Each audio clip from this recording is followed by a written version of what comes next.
Yes, so I'm recording this session so that at the end you can get a copy to review what we would have discussed. So I'd like to welcome you all to our session for today.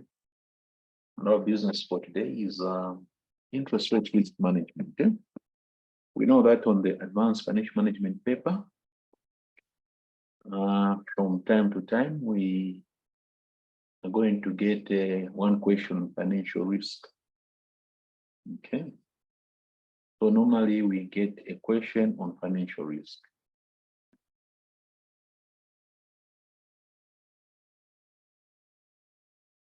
Financial risk management. And this could be either the exchange rate, what we call the currency, or it could be the interest rate. So it can either be one of these. Yeah. And for the purpose of this session, we have chosen the interest rate. So for the purpose of this session, we're going to deal with the concept of the interest rate risk. So as the senior finance executives, this course actually gives a very good title. This course positions you as a senior finance executive. Senior finance executive. So among us, the executives in the organization, you take the role of the finance expert. So one of the things we must able to do is to advise on how to hedge the risk, which may be associated with the movements in interest rates. So the movement in interest rates certainly can create additional costs for you or a loss of income, depending whether it's a borrowing or a deposit that you're doing. When interest rates move, that may create a risk. Now, what is the nature of the topic here? Here we're looking at the future transaction. So for this paper, the risk is looked at in terms of a future transaction which you intend to undertake. So we're looking at a company which has got a future transaction. And this future transaction could either be a deposit or a borrowing.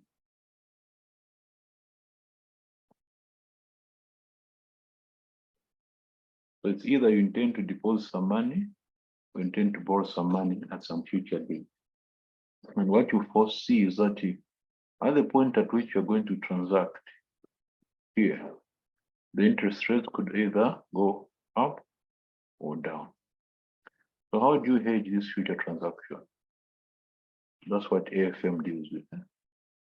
That's what AFM does. So AFM does the situation where you've got a future transaction, a deposit and a borrowing, and how do you hedge that transaction? Well, there's various hedging instruments, and we want to cover these hedging instruments. Yeah. Now, I shared some questions earlier. Okay, I shared some questions. The students who are joining us for this session, I asked them for their details so that I create a forum. We put on your forum, and on that forum, that's where we've deposited all this material. But administratively, we formed a forum so that you can throw the material for you in the forum. Okay. So these questions that we have here are there on your forum, and you can open up the question so that you are able to follow through as we discuss, and you can also participate. This is 2017. This was the 2017 paper. And question is question number 4. That's the name of the question. Okay, so please get to that question. The colleagues who are in class, I deposited this yesterday, and I went through this with the colleagues, but a number of you are not able to attend because of the commitments that you had. So you have an opportunity to attend. So you go to your 2017 papers, or you access it on your WhatsApp forum, you download it there, then you have access also to this. Okay. We hope that is okay with everybody. Eh?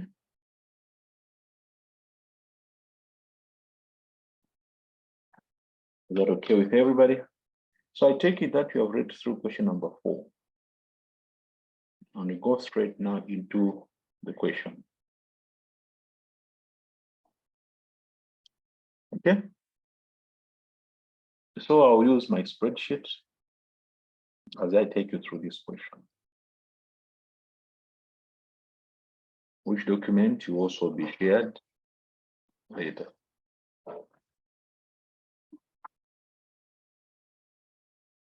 Okay, so this is our question there. My practice is to do a small summary. So this is a small summary. So it's a small summary. That's the name of the company. I've called it W. It is very important, especially interest rate risk management, to identify the timings. The timings are very, very important. As you give advice, you must know. And normally these questions will tell you today's date. So that's what today's date there. Then, when do you intend to transact? You intend to transact 1st of February. What type of a transaction are we dealing with?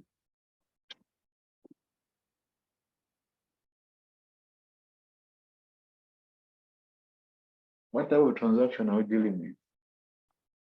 You intend to invest. Remember, I said that the interest rate risk management here deals a situation where you have a future transaction, and this future transaction is either to borrow some money or to invest some money. So this one was to deposit some money. How long did you want to transact? You want to transact for 5 months. Okay. I always find it useful to pull out these details. They help a lot because keep on going back for this can also be daunting. Now, what are we told? What does the summary say? What does the question requirement say? The question requirement says, recommend a hedging strategy for the 27 million D investment based on the hedging choices which treasury staff are considering. If interest rates go up by 1.1 or it goes down by 0.6. Support your answer with the appropriate calculations and discussions. Okay. So the treasury team has obtained the following information about that's here. The treasury function guidelines emphasize the importance of mitigating the impact of adverse movements in interest rate. However, they also allow staff to take into consideration upside risks associated with interest rate exposure when deciding which instrument to use. A local bank area with which W has not dealt before has offered the following FRA. Let us start. FRA. They have even put the short form. They have abbreviated it. Forward rate agreement. So the understanding is that we have studied our syllabus, and when you see the FRA, you know that this is a product which is available to hedge interest rate risk.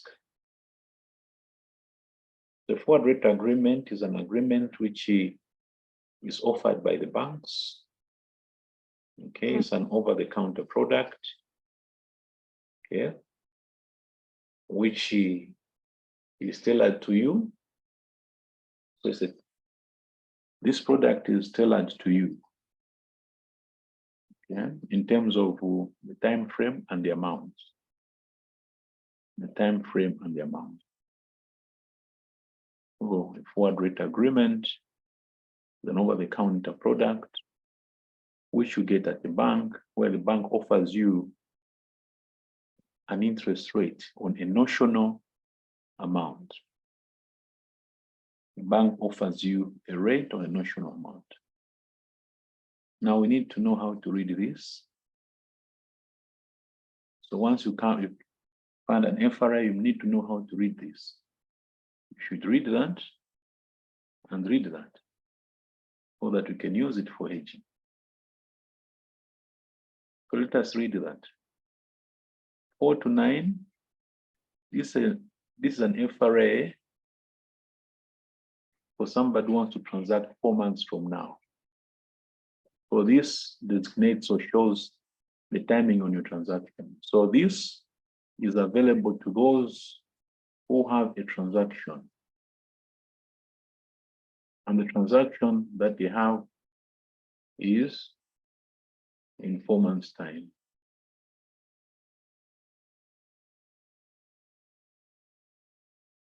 This one is for those whose transaction is in 5 months' time.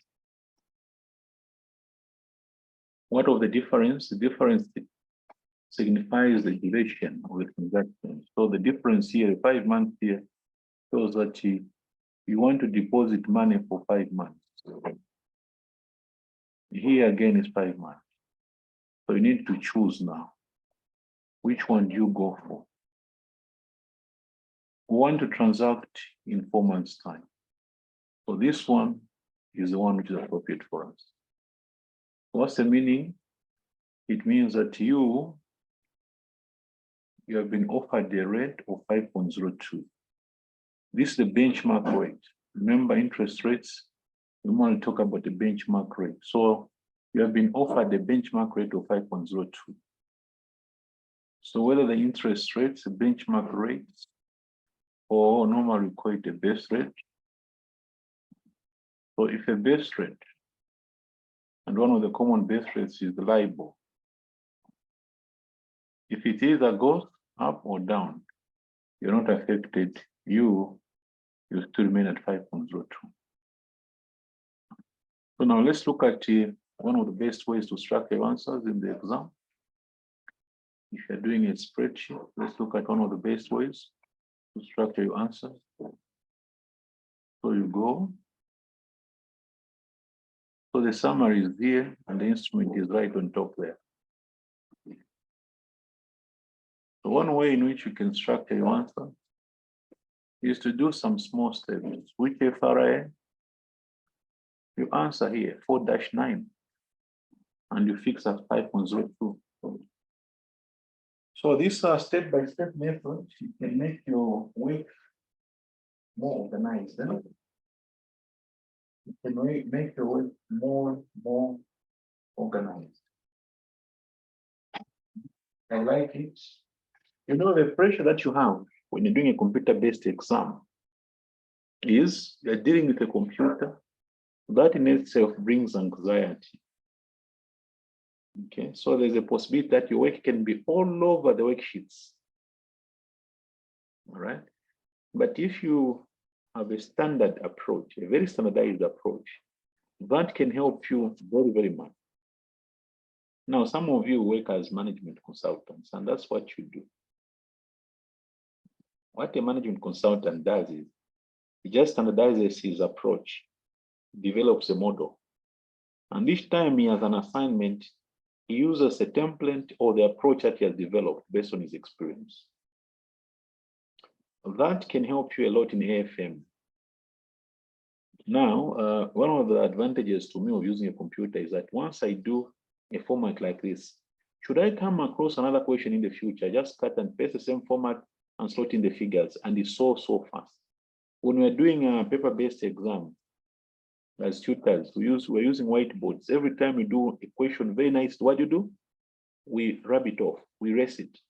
So every time, but now with a computer, each time you go through a question, you have a framework. Now this framework can help you in an exam because even when you are panicking, 20 minutes to go, you come here and say, oh, for a direct agreement, my steps are which FRA? You are put there. Next. What is the change in the interest rate? They have told us to test 2 situations. Okay, the interest rate goes up by 1.1%. I've called this scenario number A. That's my scenario A.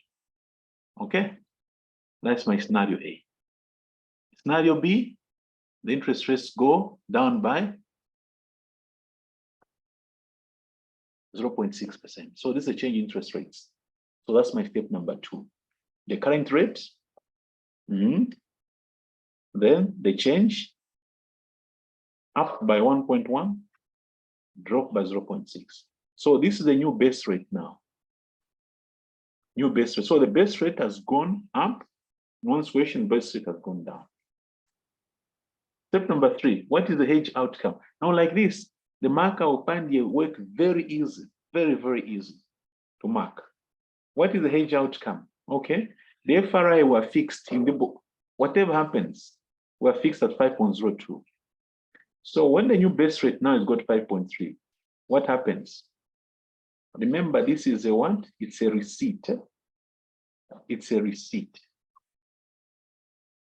Interest receivable on an investment.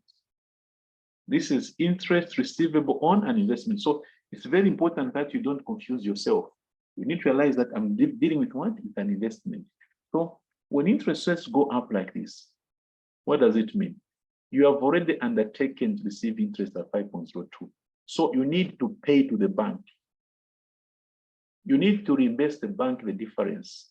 And that's a problem with a forward rate agreement. You have already fixed. There is a favorable movement, an increase in interest rate. An increase in interest rate for income is favorable. You are not benefiting from the favorable movement. You need to reimburse the bank. However, when interest rates drop, this time you are going to receive from the bank. If the bank to reimburse you. So here you have made a loss as it were. And there you have made a gain.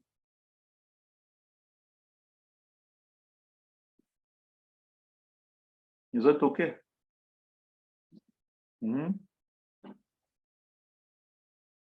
So if you want to make a comment, you just put your mic on and make a comment.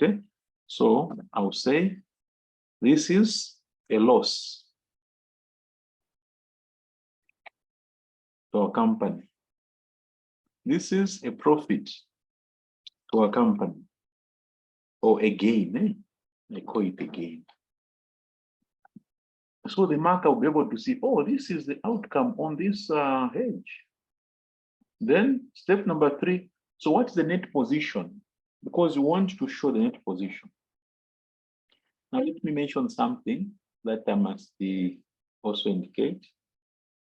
I teach and work using interest rates, not absolute amounts. The use of absolute amounts in the exam can cause you problems. The figures are big. Work with interest rates. Work with the percentages.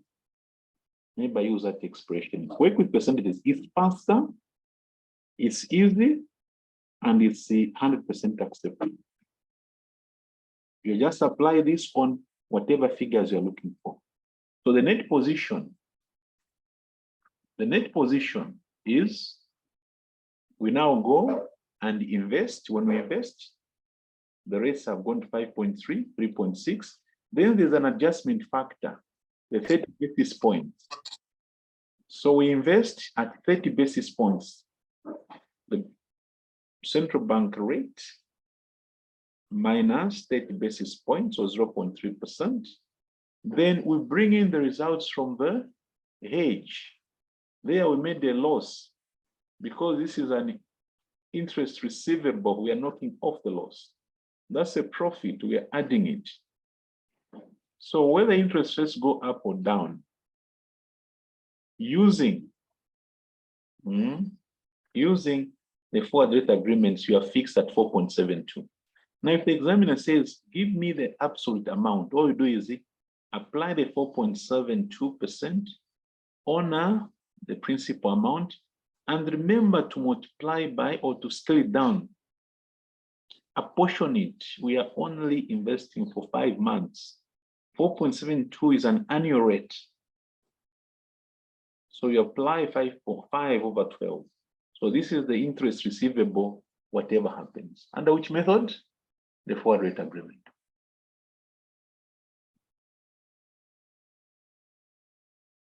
My team, how is it?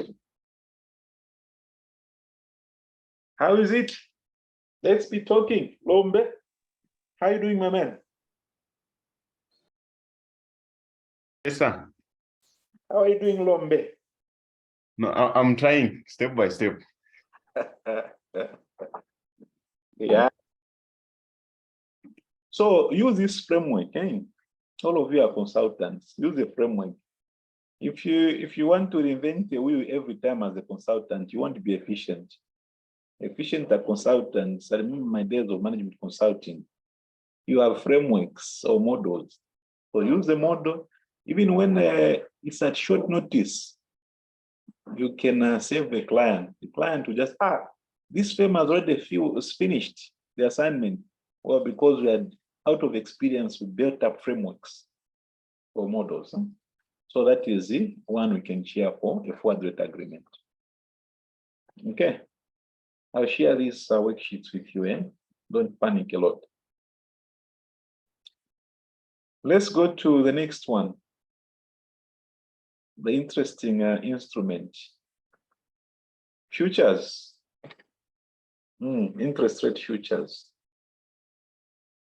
So let's go. We go for interest rate futures. My mark doesn't work. What if it is said it can invest funds at a base rate more than 30% point? Do we add the 0.3 instead of subtracting? Yes. Yes, if the format is you add, they will tell you. You don't have to guess whether you add, subtract. They will tell you. So somebody was just asking. Let's just pick it up. Let's just pick it up where we got this from. Yeah. So let's just pick it up. Pick up this item. But yeah, it's nice when people talk. So it's here. It's here. I hope you can all see it. The central bank base rates in E is 4.2, and the Treasury believes that it can invest in urea at central bank base less 30 basis points. They will tell you. Yeah. Now the one who asks a question. No, you know the banks. When you're investing, it won't be Bank of Zambia policy rate plus. When you are investing, you find that it's minus. But when you are borrowing, it will be plus. Okay. Yeah. Okay, we had a question there. I hope I've addressed that question. Yeah, if you don't want to talk, your mic has got a challenge, you don't want to talk or something like that, just post. I'll keep on picking the questions on the post. Okay, good. So far, so good. Interest rate futures. I know all students love interest rate futures, the futures. So futures are similar to forward rate agreements. In what way? They are going to fix the rate. Whether the rate goes up or down, they fix the rate. The only difference futures is they are standardized. So a forward rate agreement is a tailor-made product. But for futures, as your definition goes, for futures, these are standardized.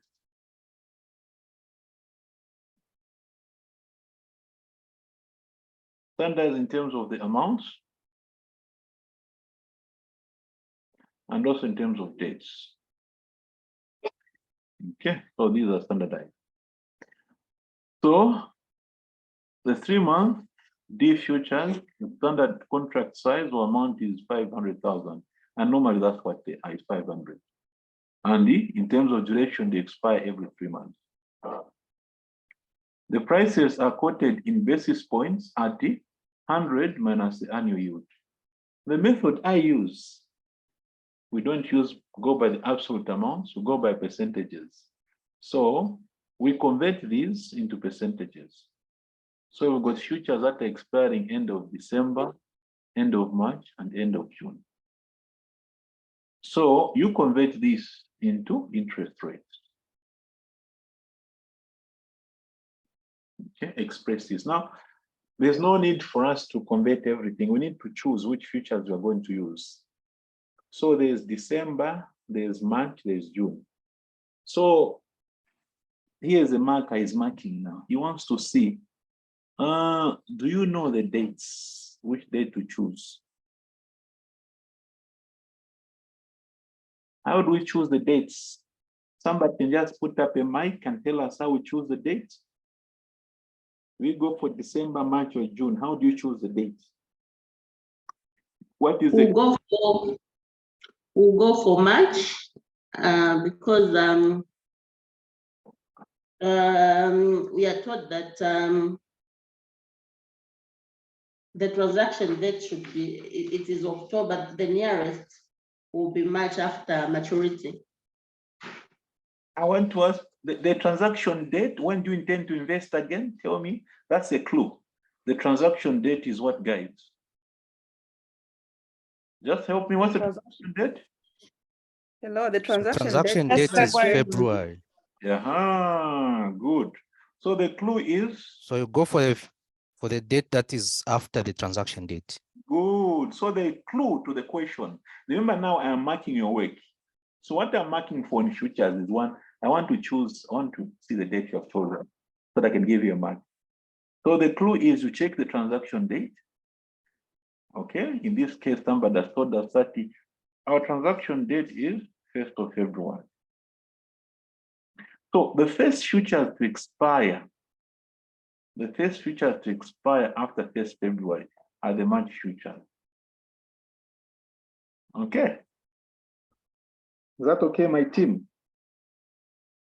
March futures, those are the first. Yes, sir. So we're going to go for the March. Those that expire in March. Because you want to invest, and that is why you know that this format of mine is a good one.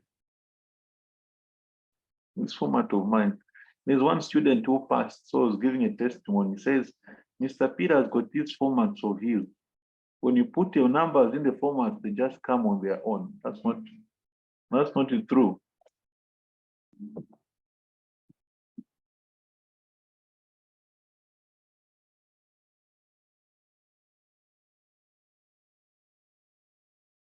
Okay, so that is why I like this. Are you seeing this one here? Are you seeing that? Transaction date. That will help me when I come to pick my futures. So it's the futures, the first ones to expire after this is what I go for. Okay. Are we together, people? So that was the first item. So these ones, that's what you pick. Eh? Now, can you give me the interest rate? The interest rate implied by this. What's the interest rate? So you go, the interest rate is 100 minus 94.78. How much is that? Answer, please. 5.22. 5.22. 5.22. Okay, so that's what we are going to use in our working. We want to go with 94.78. Good. Secondly, how do we use futures? What is the language in futures? Buying and selling. Futures are used via buying and selling. So in futures, the concept is buying and selling. So you need to open a position by either buying or you take on an obligation to buy, an obligation to sell. Now, there's a logical way, one, of knowing whether you're buying or selling. You can go through that. Or you can just know that if it's an investment or if it's a borrowing, what we do. Now, as you are going for the exam, these things must be known on our fingertips. So the method that I've taught students is think about a bond. Think about what? A bond. What does a borrower do? An investor do with a bond? So what does an investor do when it comes to bonds? Does an investor buy or sell a bond? What does he do? They buy. Buy. What They of buy bonds.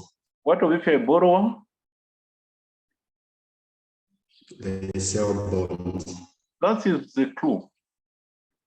I know that, say, look, as you're going for exam, we know these things, but just to be sure, use that logic. Eh? So because we are borrowers here, what are we going to do? we are going to buy. So you open a position by buying. Okay. So again, there's a format here, people. This nice format. It has worked for your friends, right? Yeah, it has worked for your friends, right?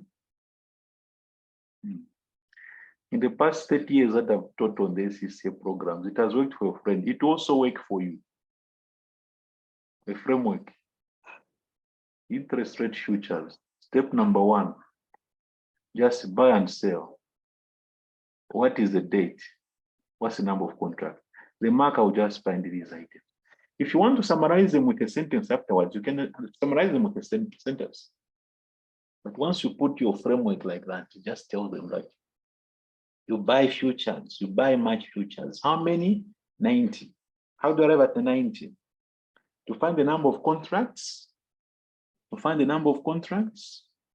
there's a small formula. You take the transaction amount. You take your transaction amount. That's what you do. You divide by the standard amount, standard contract amount. Then you multiply by, again, your transaction period.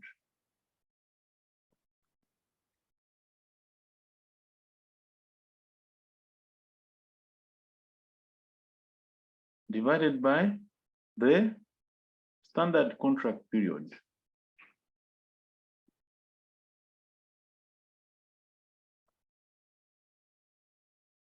That's what you see, 27 divided by the 500,000. 5 divided by the 3. Okay, please take your calculators and check whether that's fine.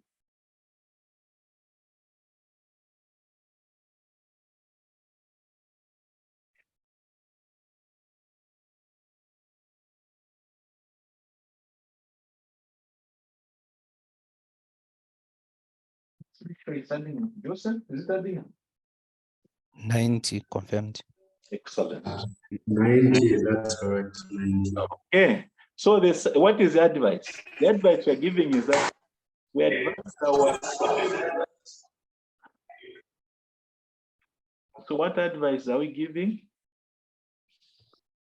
We're advising our client to go and buy 90 March futures contracts. That's advice. They must buy. In other words, they must take an obligation to buy. If now want to be correct,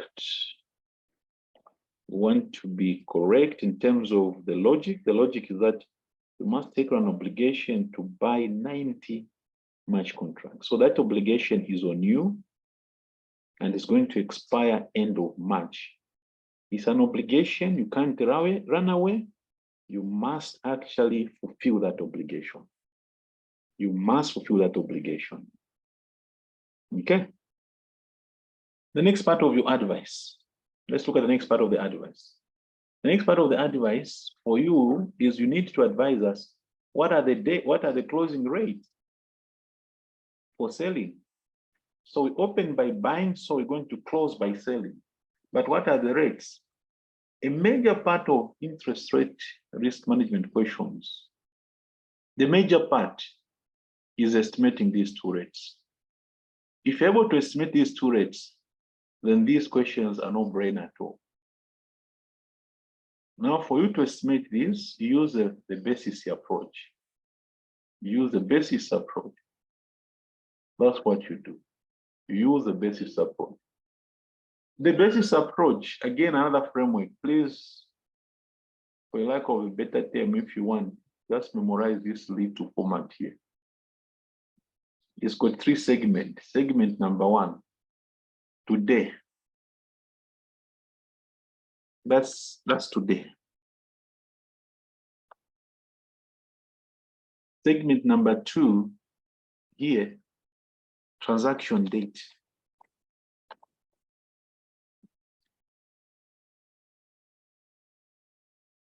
Segment number 3 is the expiry date. Olombe, are we together? Yes, sir. Hmm? No magic, yeah? Transparent. So this little table, guys, has got only 3 segments. Where are we today? This is today, transaction date, and expiry. There are 2 on the transaction date.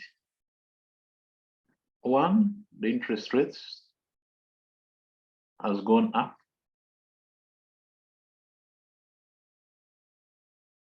The other one, the interest rate has gone down.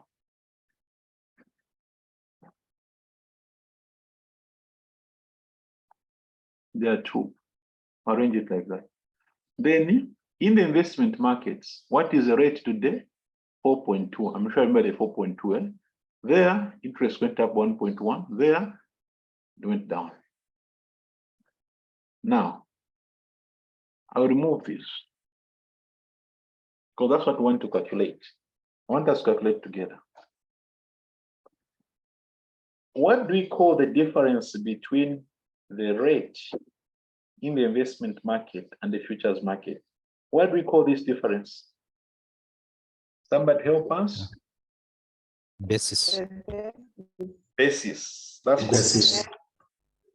Now that is a very examinable item. Huh? You need to know the difference. So that difference there. Now I get questions, Mr. P, is this plus or minus? Don't say it's not plus or minus. It's just the gap between those 2 figures, right? So don't say that the basis was minus or plus. There's no, that is of no significance. Just say it's a difference, it's a gap between these 2 figures. Okay, and that's called the basis. There's a mathematical assumption that this basis will be dropping at a constant rate. There's an assumption that this will be dropping at a constant rate. That one. It will be dropping slowly. Huh?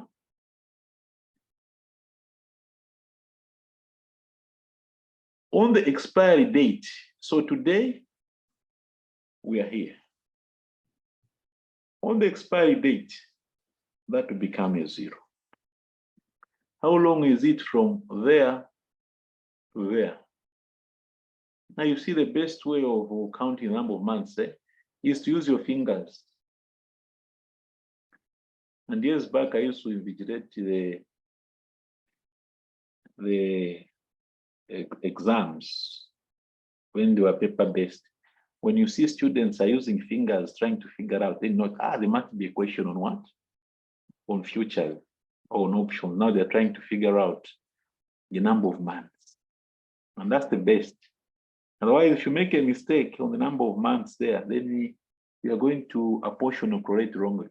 So from 1st October to 1st March, how long is that period of time? 6 months. 6 months. That's 6 months.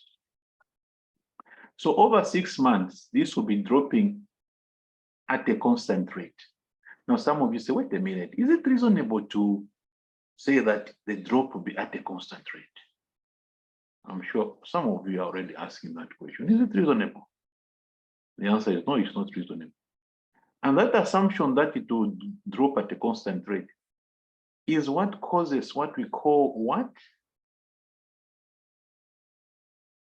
Basis. Basis risk. That's what is called the basis risk. Basis risk is simply the possibility that the drop is not constant. This is just a mathematical expectation to enable us give advice. Practically, the drop may not be constant. So the possibility that the actual drop may not be constant is what we call basis risk. And that may invalidate our advice because our advice is based on what? On mathematical expectation that the drop will be at a constant rate. So if we agree that yes, it will drop at a constant rate, we make that assumption, then we can conclude saying, okay, fine. So then on 1st of February, how many months do we have before the contracts expire? From there to there, how many months do we have? We have 2 months. months. So we can argue that 2 out of 6 of basis is still active. So we can argue that on that day, the basis or the difference between that market and that market is 2 out of 6 multiplied by 1.02, which is 0.34. So that's 0.34. That's 0.34.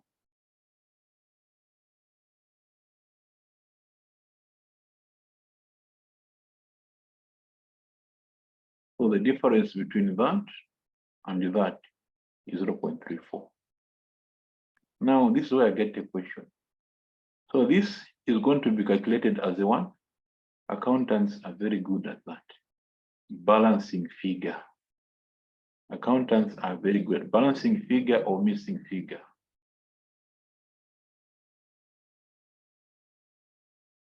Balancing figure.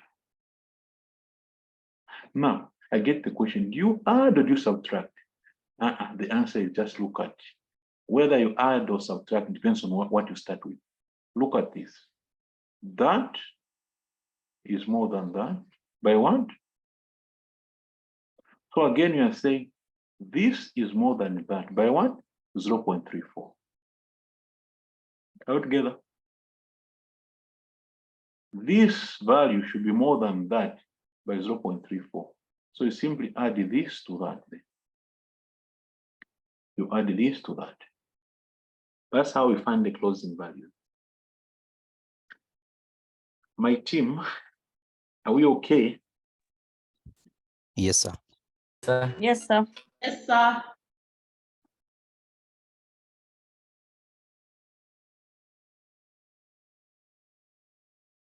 There we go. So we got the closing figures, and that's it. Whenever you have a question requiring the basis approach, just nicely put these figures. Yeah, when you're putting it, may look like it's taking long, but it will help even to correct. If you make a mistake, you can very easily correct what you have done here. Okay, so the answers are here. These closing rates here, 5.64 and 3.94. They are here. And I picked them using a formula. They have come there. So that's the closing rate. Yeah. Now, this is an important concept. Why? You know, when it comes to options and the collars, look at an interest rate option and interest rate collar. They both use the same value, that value and that value. So when you move to option, you notice that we use this value. Closing rate, now hedge outcome. So step number 3 has got 2 portions. Portion number 1, hedge outcome. What's hedge outcome? You open by buying, you close by selling. So you open by buying, that's how we open. Open by buying, you close by selling.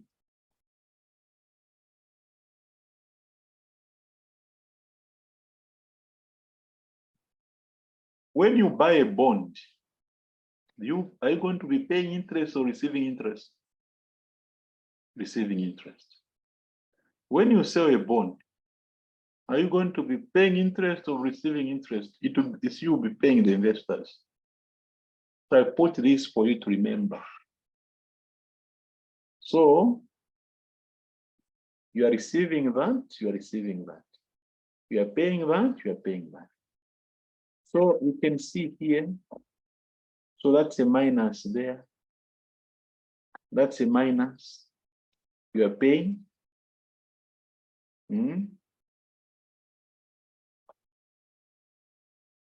So there's a loss there.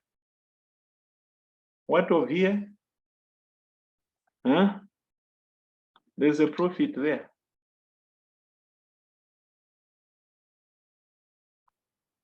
Okay. This is called hedge outcome, futures hedge outcome. Loss and gain. What is the net now? You now go and invest. Remember the rates have moved 5.3 and 3.6. The adjustment factor is still the same. From futures, you have made a loss, 0.42. Here, made a profit. And you add up the figures. So whether interest rates go up or down, what happens to futures? You have fixed the rate. So forward rate agreements and futures, they both fix the rate. So if you're doing a question and find there's a different figure in these two, when interest rates go up or down, the figure varies. Just counter check your computation. Just counter check your computation. It means that you have made a mistake somewhere. Okay. Otherwise, whether interest rates go up or down, you have fixed the rate.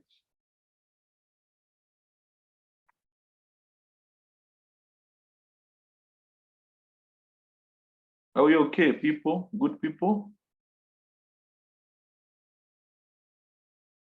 Are we okay? Yes, Mr. Perry. Yes, sir. Okay. If you're right, that is very good. Mr. Perry, Go ahead, please.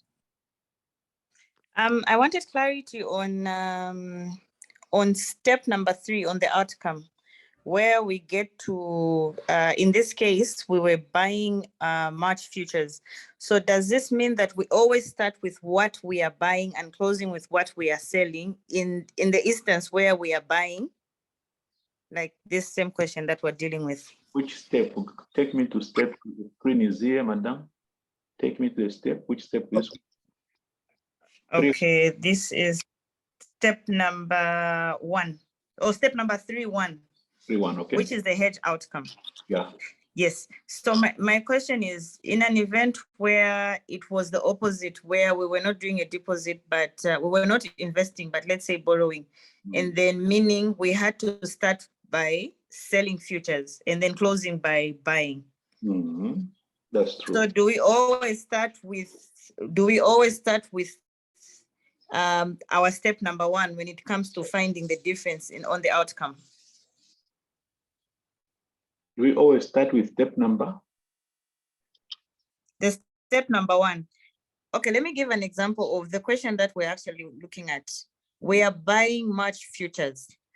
So when it comes to the step number 3 on the outcome, since you're saying we're opening by buying and we're closing by selling, if we had to do it the other way around, would we be penalized?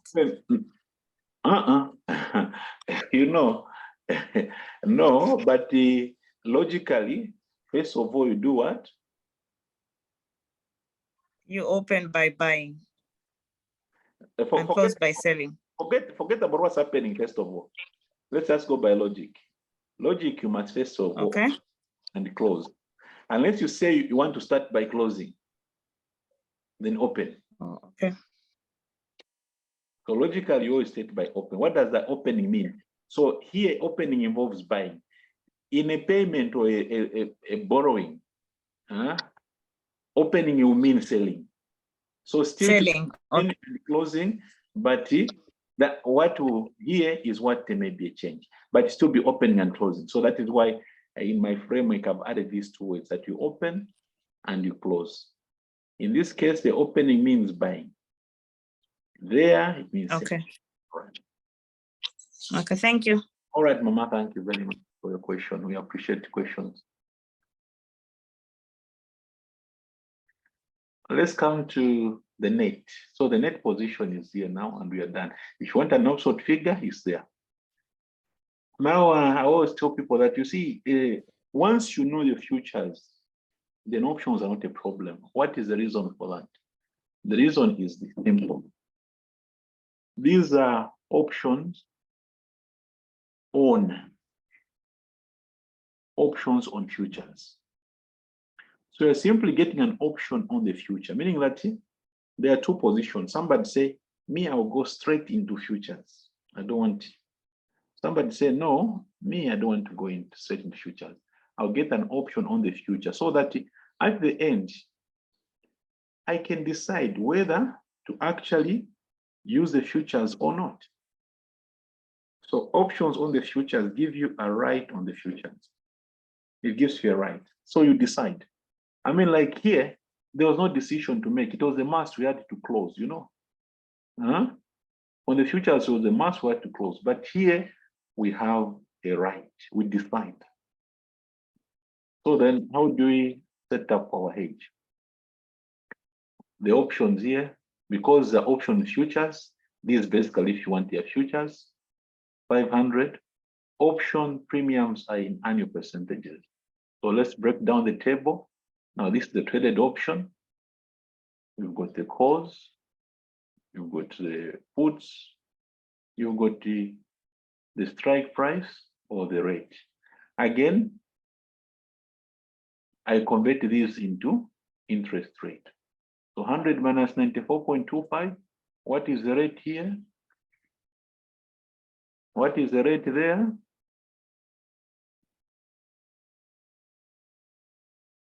What's the rate here, people? 5.75. 5.7. 5.75. What of here? What is the rate? 4.75. 4.75. Okay. So I always say convert this into rate, like that. So there's calls and puts, and these are premiums here. What you have there, these are premiums. Now you need to know these numbers are in what? Option premiums are in annual percentages.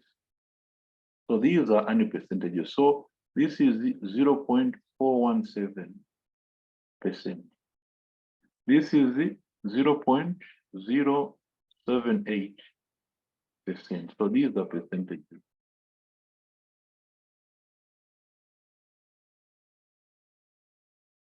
Okay, that's what they are. These are percentages. Oh, these are percentages.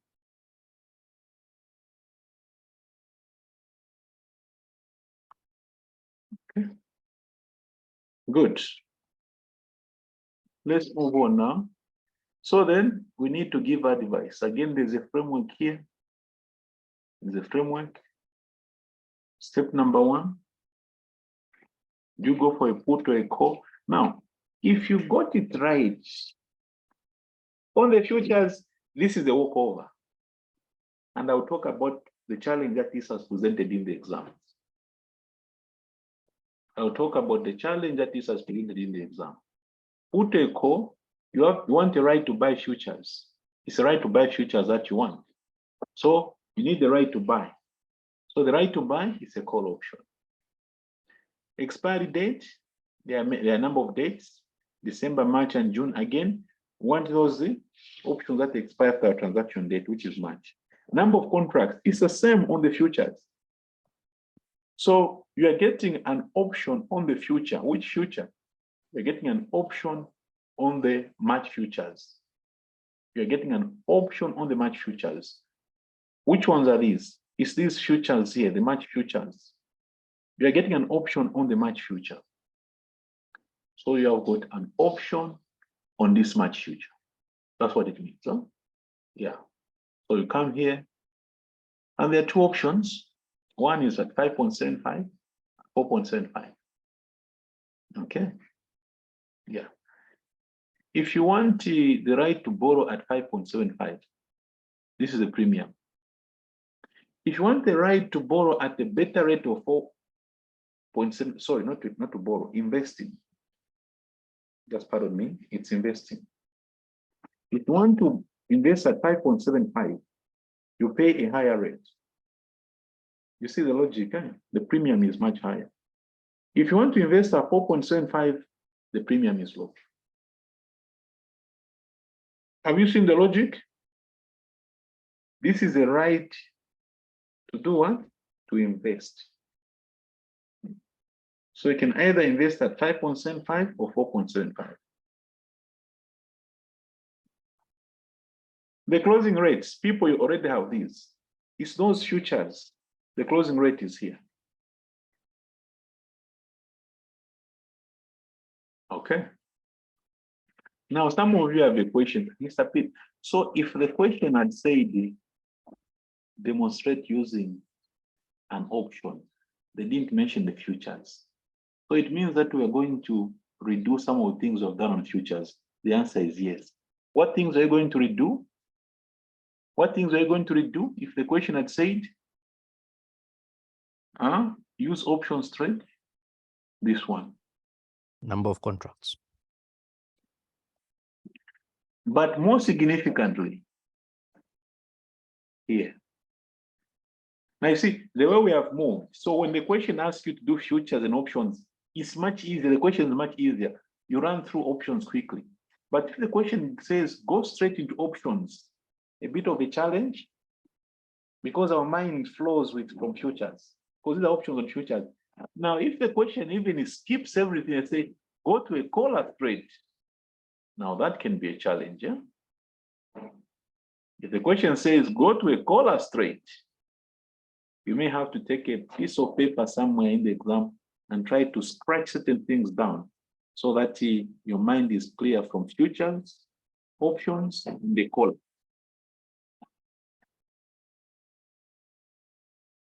Yeah, if you go straight into a collar, that can be a challenge. But here, everything you just cut and paste, isn't it? Joseph, how are you not cutting and pasting these things here?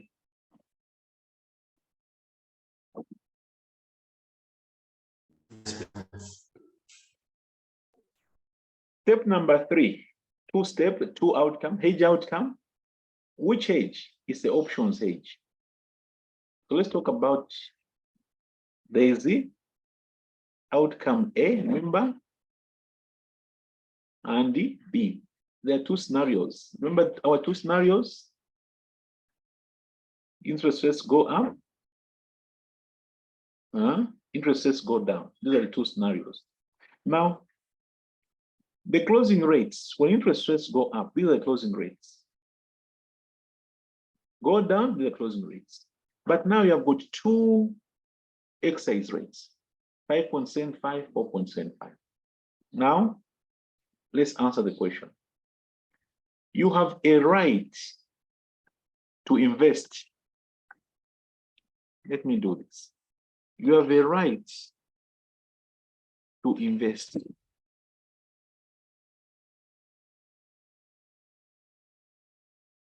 I'm improving my framework as well as I go through the question with you. You have a right to invest at 5.75. In the market, in the open markets, open markets,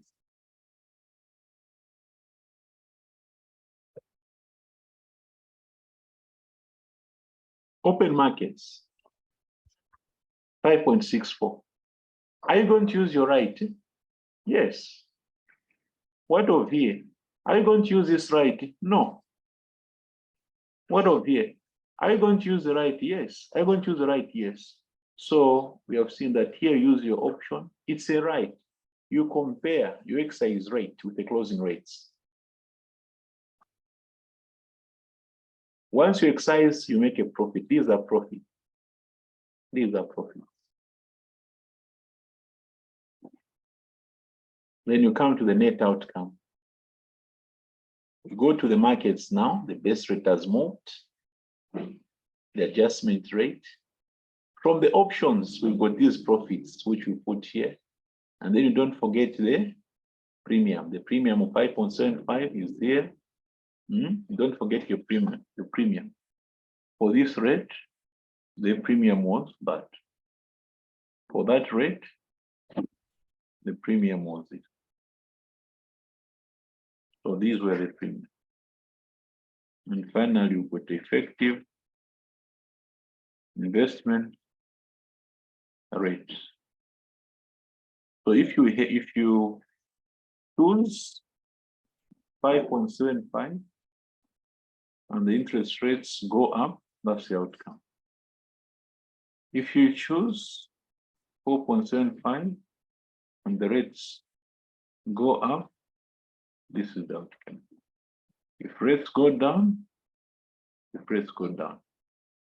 So that's your main rate Adjustment factor results from the option and the premium. The premium is an expense.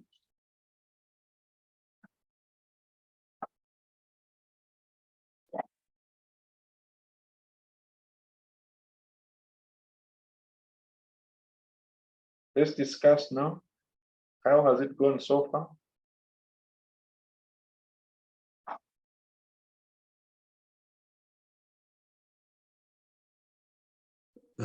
It's okay, thank you. Just a question, Mr. P. So for options, the rate shouldn't be the same, no, for futures and forward rate agreement. Yes, it won't be the same. Reason, there's a cost, the premium, and the premium differs. The premium is differing, so it can't be the same. Secondly, here you can decide whether to actually use the product or not. Like there, we chose no. So here it was just where there was a profit, and a profit. That is how, that's one time we exercise our option. So yes, the answers will be different.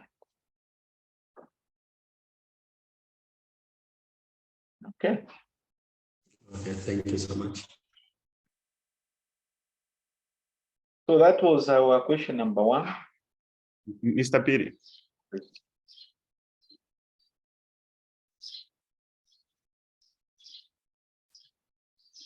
Go ahead. Mr.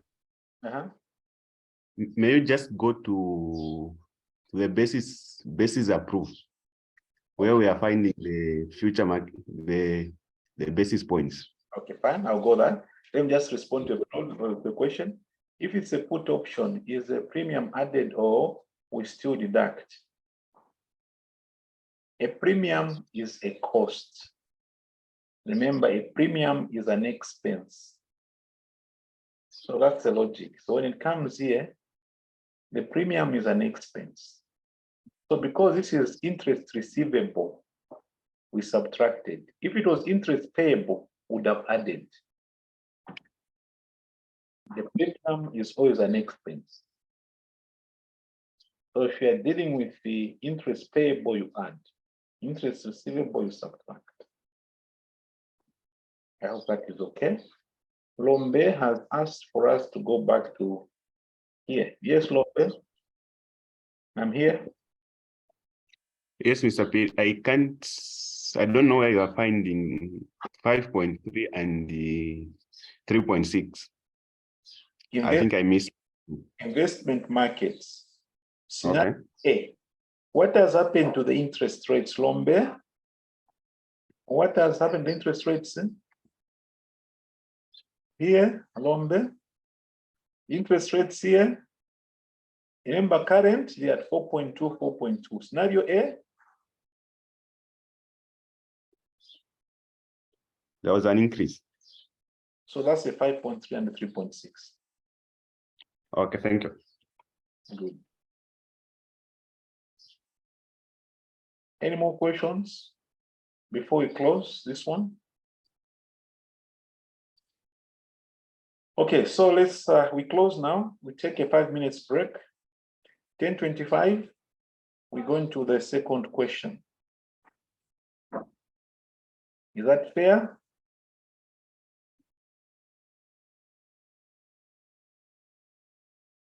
Is that fair, my team? Yes. Yes. Yes, So Mr. Perry. let's take a break. Let's take a comfort break. And that's the question that we're coming to. You can open your question in advance. Me, I will not log out. I'll just do that.